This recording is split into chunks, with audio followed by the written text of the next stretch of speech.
여러분 안녕하십니까, 진성호입니다. 지금 문재인 대통령이 계속해서 검찰개혁을 이야기하고 사법개혁을 이야기합니다.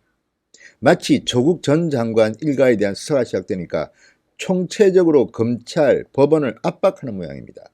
검찰도 개혁해야 한다. 사법부도 개혁해야 한다. 민주당의 싱크탱크 민주연구원은 검찰개혁안, 법원개혁안을 경쟁적으로 내놓고 있습니다. 그런데 대법원의 입장이 나왔습니다. 대법원의 입장은 민주당의 민주연구원의 방안에 대해서 상당히 부정적입니다. 그리고 지금 판사에 대한 여론의 테러에 대해서도 쓴소리를 했습니다. 뿐만 아니라 이번에 법제처장으로 임명된 인사에 대해서도 아니 어떻게 청와대에 있던 사람이 법제처장이 되느냐 또 비판을 했습니다.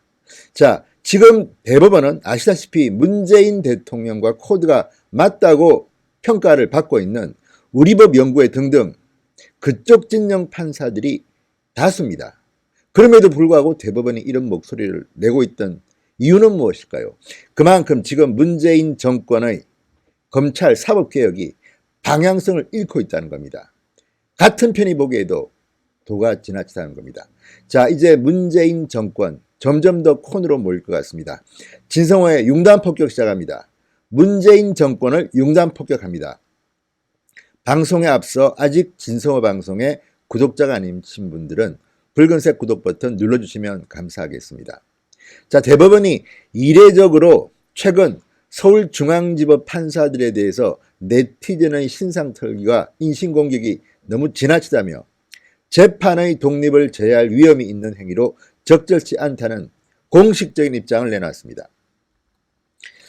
대법원은 국회 법제사법위원회에서 조국 전 장관 수사 영장 업무를 맡은 판사들에 대한 신상털이와 국회의 국감 증인 출석 요구에 대한 의견을 묻자 이런 입장을 전했습니다. 대법원은 재판에 대한 정당한 비판은 허용될 수 있으나 개별 재판 결과에 대하여 법관을 과도하게 비난하거나 그 신상을 언급하고 국정감사의 증인이나 참고인 출석 요구 등은 재판의 독립을 제해할 위험이 있는 행위라고 말했습니다.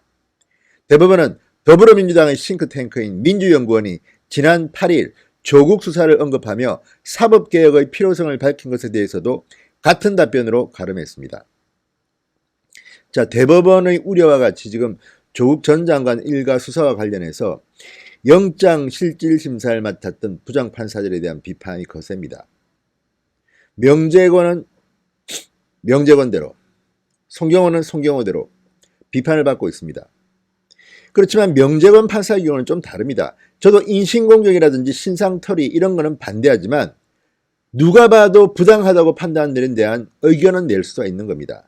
다만 문제는 지금 일부 과격 지지자들이 파면하라 또 그 신상들을 공개하면서 망신을 주는 것들은 침해합니다. 그렇지만 대법원의 이런 태도도 저는 불만이 있습니다. 아니, 과거에 어떤 일이 벌어졌습니까? 여러분 기억하실지 모르겠지만 김경수 경남도지사 1심에서 실형을 선고한 우리 판사님 계십니다. 성창호 부장판사. 그때 얼마나 난리가 났습니까? 마치 물을 뜯겠다고 달려드는 이 과격한 네티즌들 시위도 하고 난리가 났습니다. 그때 이 성창호 부장판사는 신변 위협의 수준에 대해서 이 신변 보호를 요청하게 됐습니다. 그런데 그때 대법원이 과연 제대로 대응했습니까? 뒤늦게 명재권 부장판사 사건이 터지니까 이제야 이런 반응을 내놓는 것 창피하지 않으십니까? 뿐만 아니라 이번 민주연구원의 부당한 사법개혁 요구 등에 대해서는 단호하게 대처해야 됩니다. 지금 한국당에서는 문재인 정권이 검찰을 뿐만 아니라 이제 언론, 사법부까지 장악했다고 비판합니다. 실제 그런 현상이 일부 보이기도 하고 또 이를 걱정하는 지식인들이 많습니다. 민주주의 국가라는 것은 체크앤밸런스가 이루어져야 합니다. 지금 대한민국은 그런 균형이 없습니다. 오로지 문재인 정권을 지지하는 사람들이 그냥 설치고 다닙니다. 심지어는 문재인 대통령을 비판하면 공개적으로 폭력을 행사하기도 합니다. 그래도 지금 경찰이나 사법부 제대로 지금 처벌을 합니까?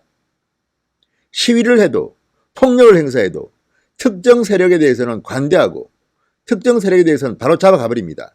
이런 것들 때문에 지금 문제가 되는 겁니다. 아니 김정은을 비판한 이런 대학생들에 대해서는 영장도 없이 집까지 찾아오는 경찰들이 공개적으로 지금 야당 국회의원 사무실 또는 미국 대사관절을 담 넘어 들어갑니다. 이게 지금 대한민국 현실입니다. 대법원은 정신 똑바로 차리십시오. 김명수 대법원장은 홍콩에 부부 동반으로 놀러갈 생각이 나지 말고 정신 차리기 바랍니다. 얼마 전 김명수 대법원장이 이런 게 걸렸습니다. 홍콩에 출장을 가는데 주말에 따로 일정을 잡아달라고 홍콩 총영사관에 부탁을 했다는 겁니다. 아니 그게 말이나 됩니까? 지금 홍콩은 시위 때문에 안전도 보장하기 힘든데 거기서 무슨 쇼핑하려고 합니까? 운전기사 차 요구했다고 합니다. 가이드. 이런 사람이 지금 대법원장이라는 것도 문제고 제가 볼 때는 또 이 대법원장은 어쨌든 판사로서의 기본이 있습니다. 글로벌 스탠다드가 있습니다. 여기에 충실했으면 좋겠습니다. 그럼에도 불구하고 김명수 대법원장이 있는데도 지금은 대법원들이 이렇게 문재인 정권에 대해서 비판적 의견을 내놓고 있다는 것. 이거는 오죽했으면 그렇게 했냐는 생각이 듭니다. 이제 김명수 대법원이 문재인 정권의 과도한 드라이브에 제동을 걸고 나섰습니다.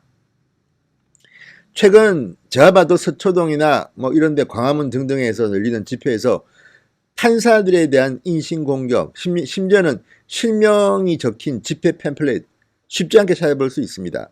이런 것들에 대해서는 조금은 자중할 필요는 있습니다. 그렇지만 논리적으로 비판을 해야 됩니다. 누가 봐도 명재건 부장판사의 영장 실질심사 구속영장 기각은 문제가 있었습니다. 아니 수백만 원 받고 이 부정적으로 이 교사를 채용하는 데 도와준 거강꾼들은 바로 구속시켜 놓고 지금 그 돈 2억 1천만 원을 받은 의혹을 받는 조국 전 장관의 동생은 영장을 기각했습니다. 이게 과연 공정한 나라라고 할 수 있습니까? 대한민국에서 힘없고 빽 없는 사람들은 무조건 감방 가고 힘있고 빽 있으면 버틸 수 있는 게 이게 대한민국입니까? 대한민국 국민들이 다 보고 있습니다. 이것 때문에 지난 주말 광화문에 엄청난 인파가 몰린 게 아니겠습니까? 어쨌든 지금 대법원조차도 공식적으로 언급하기 시작했습니다. 민주연구원, 더불어민주당의 싱크탱크가 준비하고 있는 이런 사법개혁안 문제가 많다. 그리고 무엇보다도 이 인사에 대한 비판을 했습니다. 자, 주광덕 의원들이 그동안 꾸준히 지적해온 겁니다.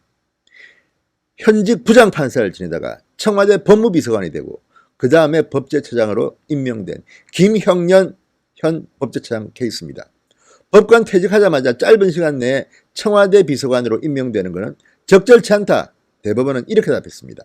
또 법관의 정치적 중립성과 독립성을 보장하기 위해서 법관 퇴직 후 일정 기간 청와대 임용을 제한하는 법률안이 있으니 국회가 국민과 사법부를 위한 결정을 내려주길 바란다. 이런 입장도 밝혔습니다.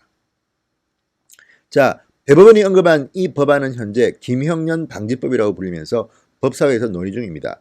빨리 통과시켜야 합니다. 이거는 좌파 정권이냐 우파 정권이냐 문제가 아니라 이런 식으로 사법부가 청와대에 들어갔다가 법제처장으로 승진하는 이런 식을 한다면 삼권 분리가 무너지는 겁니다. 왜 문재인 정권은 과거 정권에서 찾기 힘든 이런 특이한 인사를 통해서 사법부 판사들을 갖다가 가지고 놀려고 합니까? 자, 지금 사법부가 흔들리면 정말 대한민국은 끝입니다. 지금 언론들이 제대로 공정하다고 여러분 보십니까? KBS, MBC 보도를 보고도 그렇게 생각하십니까? 그런데 여기에 사법부까지 만약에 정권이 장악한다면 대한민국의 민주주의는 암울한 종말을 맞을 것입니다. 어쨌든 뒤늦게 아마 대법원이 국회에서 공개적으로 이런 민주당의 사법개혁안에 반대 목소리를 내고 이 부당한 김형년 인사에 대해서 비판한 것은 참 잘했습니다. 이제 법원에서도 문재인 정권의 코드와 맞추기 싫어가 봅니다. 오죽했으면 그랬겠습니까?